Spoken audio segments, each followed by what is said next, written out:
नमस्कार। मैं पूजा शर्मा अपने श्री माइस्ट्रो चैनल में आपका स्वागत करती हूँ। आज मैं बात करूंगी सूर्य के ऊपर। सूर्य के बारे में हम जानेंगे कि क्या लिखा है पंडित रूपचंद जोशी जी ने लाल किताब 1952 में। सूर्य क्या है? सभी ग्रहों का राजा है, जिसे तपस्वी धर्मी राजा बोलते हैं। जगत का पालन करता है। सूर्य अगर ना हो, सूर्य का प्रकाश ना हो तो कोई भी ज्यादा दिन तक सरवाइव नहीं कर पाएगा।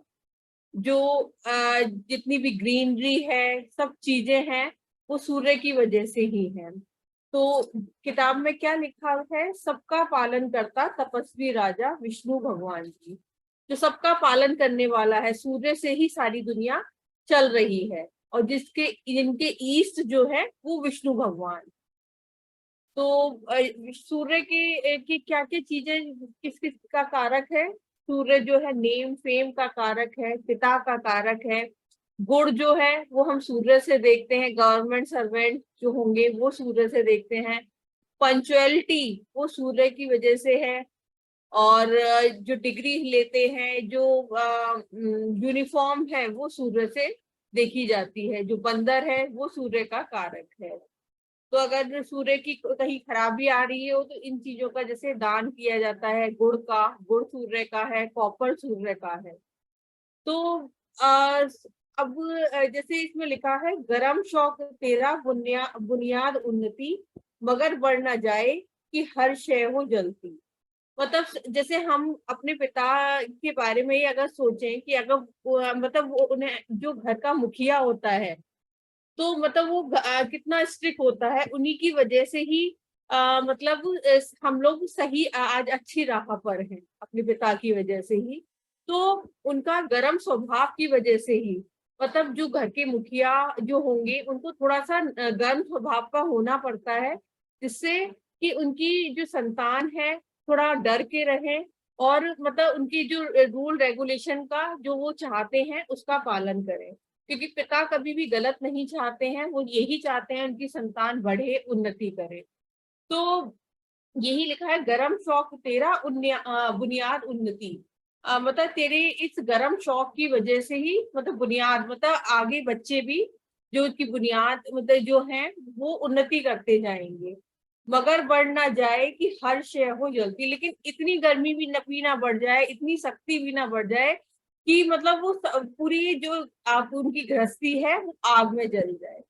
तो मतलब ज्यादा भी गर्म स्वभाव नहीं होना चाहिए।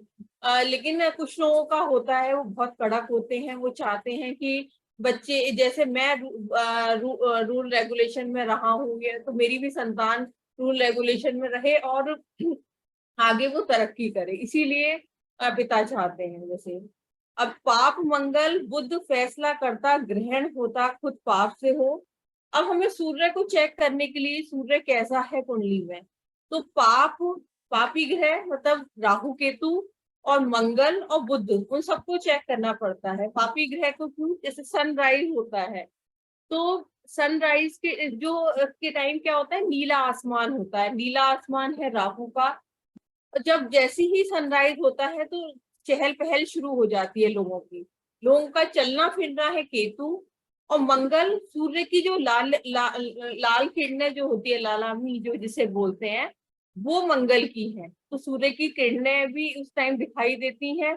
और बुध क्या है? सूर्य का दायरा जो गोलाई है। हमें नहीं पता कि सूर्य की शेप क्या है, लेकिन हमें चमकता हुआ सूरज गोल दिखाई देता है। जो उसकी गोलाई है वो बुध की है। तो देखिए, यही लिखा है, पाप मंगल बुध फैसला करता है। ये चारों प्लेनेट फैसला करते हैं सूर्य कैसा है कुंडली में हमारी। ग्रहण होता खुद पाप से है, और ये पापी ग्रह ही ग्रहण लगा देते हैं। अगर वो खराब तो वो मतलब राहु केतु से ही सूर्य को ग्रहण लगता है। उत्तम रवि हो जिस दम बैठा, भला चंद्र बुध शुक्र हो। अगर कुंडली में सूर्य अच्छा बैठा हुआ है तो कुंडली में चंद्र भी अच्छा हो जाएगा, मतलब डेली इनकम भी अच्छी हो जाएगी, मन भी अच्छा रहेगा। बुध उसका दायरा भी अच्छा रहेगा, और शुक्र जो उसकी फैमिली लाइफ है, वाइफ, मतलब वो भी अच्छी रहेगी। और शुक्र से हम लग्जरी भी देखते हैं। तख्त केतु छह मंगल बैठा, उच्च रवि खुद होता हो। अगर तख्त मतलब लग्न में अगर केतु बैठा है तो क्या है इसका रूल, अगर केतु लग्न में है तो सूर्य कहीं भी हो वहां अच्छा फल देगा, एक तरह से उच्च का ही फल देगा। तो मतलब ऐसे जिसका केतु लग्न में होता है तो उसके फादर राइज कर जाते हैं, और वो जब कब राइज करेगा, जब वो खुद बाप बन जाएगा, मेल चाइल्ड। और मंगल बैठा, या मंगल छठे में बैठा हो, अगर छठे में मंगल हो तब भी जो है वो है राइज कर जाएगा पर्सन। उच्च रवि खुद होता हो, उस टाइम रवि उच्च का फल देगा। अगर केतु लग्न में है और मंगल छठे घर में है तो जो सूर्य है उच्च का फल देगा, लेकिन कब देगा, जब वो खुद फादर बन जाएगा। आग जली ख्वा 6-7 होता, दान मोती का होता हो। अब छठे और सातवें घर में जो है सूर्य को इतना अच्छा नहीं कहा गया है। छठे और सातवें घर में जैसे 6, 7 और 10 में सूर्य को खराब कहा गया है। तो मतलब ऐसे ऐसे पर्सन जिसका सूर्य 6 में हो या 7th में हो तो वो लोग बहुत गुस्से वाले होते हैं, नाक पे उनके गुस्सा रखा रहता है। तो लेकिन ऐसे लोग भी, जैसे दानी, जो दानी को भी सूर्य से जोड़ा गया है, तो ऐसे लोग बहुत दानी भी होते हैं, दान मोती का देता हो। मदद मित्र पर बाप से बढ़ता, नमक छोड़े खुद फलता हो। ऐसा अगर उसको मित्र ग्रह की सपोर्ट मिल जाए, मित्र ग्रह कौन है, सूर्य और सॉरी चंद्र, मंगल और गुरु, अगर उनकी सपोर्ट मिल जाए तो ऐसा पर्सन बाप से भी ज्यादा तरक्की करता है। नमक छोड़े खुद फलता हो। नमक कम खाना सूर्य की अच्छा करने की निशानी है, तो नमक कम ही खाना चाहिए, मेनली ऊपर से ऐड करके नहीं कुछ लोगों को शौक होता है ऊपर से ऐड करके नमक खाते हैं, ऐसे लोगों को ऊपर से ऐड करके नमक नहीं खाना चाहिए।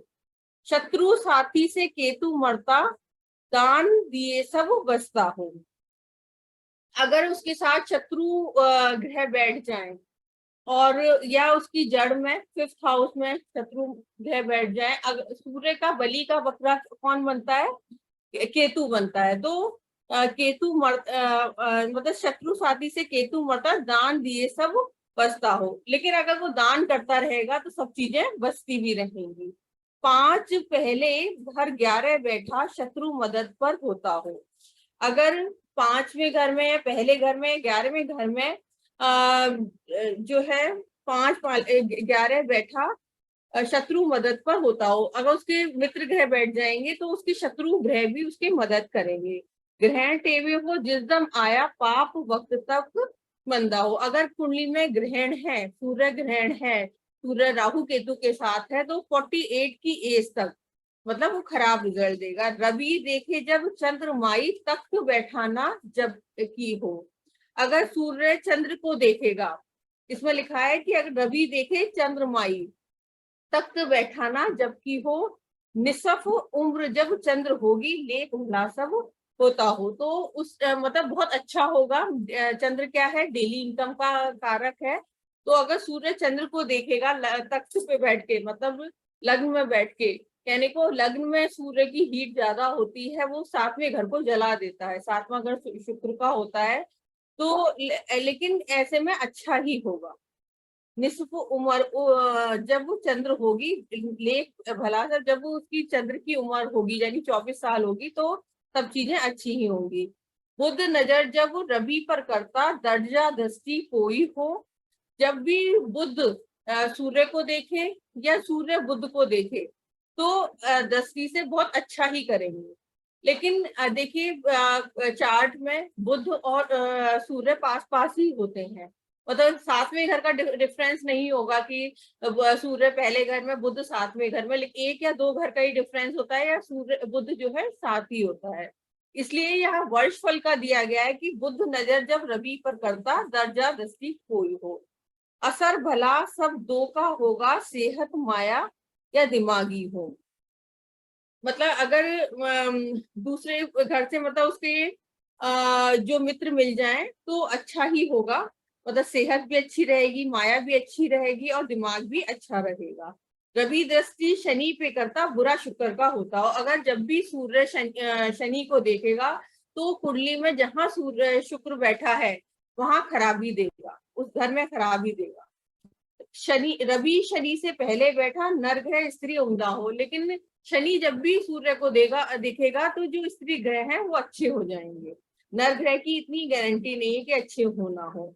शनि शुक्र जब सूरज देखे मौत भरे दुख होता हो, लेकिन जब भी सूर्य शनि और शुक्र दोनों मिलके सूर्य को देखें, कुंडली में कुछ कॉम्बिनेशन होते हैं कि अगर शनि और शुक्र सूर्य को देख रहे हैं तो मौत भरे दुख होता हो, उसके यहाँ बहुत सारी मौत होगी, ऐसा पर्सन बहुत दुख भोगेगा। मकान बनाते रिश्तेदारों की माया खत्म हो जाता हो, और जैसे ही उनके जैसे ये कॉम्बिनेशन होगा, अगर वो मकान जैसे ही बनेगा तो माया खत्म हो जाएगी। तो ये है सूर्य के बारे में लिखा हुआ कि बहुत इंटरेस्टिंग है। आप भी पढ़िए लाल किताब, और बहुत ही मतलब आपको जैसे जैसे आप ये पढ़ते जाएंगे वैसे वैसे आपके अंदर और मतलब ज्ञान बढ़ता जाएगा, क्योंकि जो लाल किताब का यही बोला जाता है कि कुछ भी सीक्वेंस में नहीं लिखा गया इसमें, तो टुकड़ों में जैसे लिखी गई है, तो जैसे आप पढ़ना शुरू करेंगे तो ये अपने राज अपने आप खोलना शुरू करेगी। अब मैं आम हालत 12 घर भी बता देती हूँ। सतयुगी राजा घर पहले का, दाता सखी जब दो का हो। पहले घर में जो सतयुगी राजा बोला गया है, धर्म कर्म करने वाला, ईगोइस्टिक होगा ऐसा पर्सन, और दाता सखी जब दो का हो। दूसरा घर क्या है? मंदिर। तो ऐसा जो राजा जो हमेशा मंदिर में दान करता रहे, लंगर लगाता रहे, सतयुगी राजा मतलब दूसरे घर को दानी राजा बोला गया है। भंडारी दौलत खुद तीसरे होगी। तीसरा घर जो मंगल का है, सूर्य और मंगल मिलके दौलत का भंडार खड़ा कर देंगे।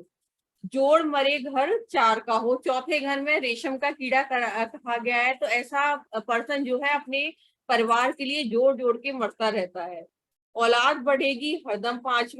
पांचवें घर में जैसी औलाद बढ़ आएगी, मतलब मेल चाइल्ड हो जाएगा, तो उसकी तरक्की शुरू हो जाएगी। फिक्र दौलत ना 6 का हो। छठे घर में सूर्य होगा, उसको कभी दौलत की फिक्र नहीं होगी, अपने आप ही इसकी मतलब सब चीजें अच्छी चलती रहेंगी। परिवार कमी गो होती सातवें घर में जो है, ये जो है शुक्र का होता है 7वां घर, और सूर्य जो है इस घर में नीच हो जाता है। तो ऐसे लोगों के यहाँ जो है परिवार बढ़ता हुआ कमी दिखाई देता है। तो बहुत गुस्से वाले होते हैं ये लोग। राजा तपस्वी 8 का हो। 8वां घर में बहुत अच्छा कहा गया, राजा तपस्वी बोला गया है। ऐसा बंदा अगर किसी कोई मृत्युशैया पर है, उसके पास बैठ जाए तो उसके प्राण लौट आते हैं, यमराज भी लौट जाते हैं। उम्र लंबी 9 बढ़ता कबीला। 9वें घर में जो है ऐसे कि उम्र बहुत लंबी होगी, उसका कबीला उसका कुटुंब काफी बड़ा होगा। 10वें सेहत जर उम्दा हो। 10वें घर में जो है उसकी सेहत भी अच्छी रहेगी, इज्जत होगी और सब चीजें उम्दा होगी। धर्म पूरा घर 11 उसका, रात तो सुखी घर सोता हो। 11वें घर में अगर वो धर्मी हुआ, नॉनवेज लिकर का सेवन नहीं करता, तो बहुत ही अच्छा होगा। तो मतलब अगर वो धर्म कर्म के काम में लगेगा, अगर इन सब चीजों से दूर रहेगा, नॉनवेज लेकर से, तो उसके लिए बहुत अच्छा रहेगा। और रात दुखी घर सुखी घर 12 हो। और 12वें घर में जो सूर्य होगा वो उसकी रात बहुत सुख से मतलब वो सुख की नींद सोएगा, और उसके पिता का काफी नेम फेम हो। तो ये है सूर्य के बारे में मैंने कुछ आपको बताया है।